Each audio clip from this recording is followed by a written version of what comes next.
నెల్లూరులో అండి ఒక పెద్ద దర్గా ఒకటి ఉందండి. అక్కడేమో రొట్టెల పండుగ అని చెప్పేసి చేస్తూ ఉంటారట. ఈ రొట్టెల పండుగ ఎంత దారుణం అంటేనండి, విద్యా రొట్టె, వివాహ రొట్టె, అదే విధంగా ఆరోగ్య రొట్టె, ఆయుష్య రొట్టె, తాజాగా డిమాండ్ ఎక్కువైంది అని చెప్పేసి వీసా రొట్టె కూడా మొదలెట్టారట. ఎవడు చెప్పాడు? ఎలాంటి ఆచారాలో చూడండి, ఏ శాస్త్రంలో ఉంది? వాళ్ళకి పెట్టుబడి ఏమిటి అని అంటే కనుక మన హిందువుల అజ్ఞానమే వాళ్లకు పెట్టుబడి. దృష్టిలో పెట్టుకోండి. మనకు దుర్గాదేవి ఉండగా దర్గాలు ఎందుకు దండగా? దుర్గాదేవిని కాదని ఎవరైతే దర్గాల చుట్టూ తిరుగుతూ ఉంటారో వాళ్ళు హిందూ ధర్మానికి ద్రోహం చేసిన వాళ్లే. ఎంత అజ్ఞానం అంటేనండి, మన ఇంట్లో మన పెద్దవాళ్ళు ఎవరైనా మరణిస్తే తండ్రో తాతగారో తల్లో వాళ్లకు మనం అంత్యక్రియలు చేసి శ్మశానం నుండి ఇంటికి వచ్చిన తర్వాత సచేల స్నానం చేస్తే గాని ఇంటి లోపలికి వెళ్ళం. అవునా కాదా?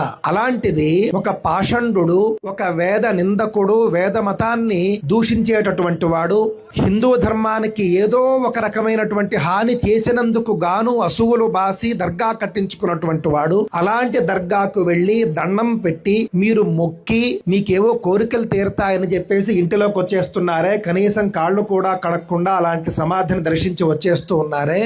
మరి ఇంట్లో కష్టాలు వచ్చేయండి, దుఃఖాలు వచ్చేయండి, అనారోగ్యం వచ్చిందండి అంటే ఎందుకు రాదండి? మీరే వెళ్ళి అక్కడికి వెళ్ళి దరిద్రాన్ని ఈడ్చుకుని వస్తున్నారు ఇంటికి.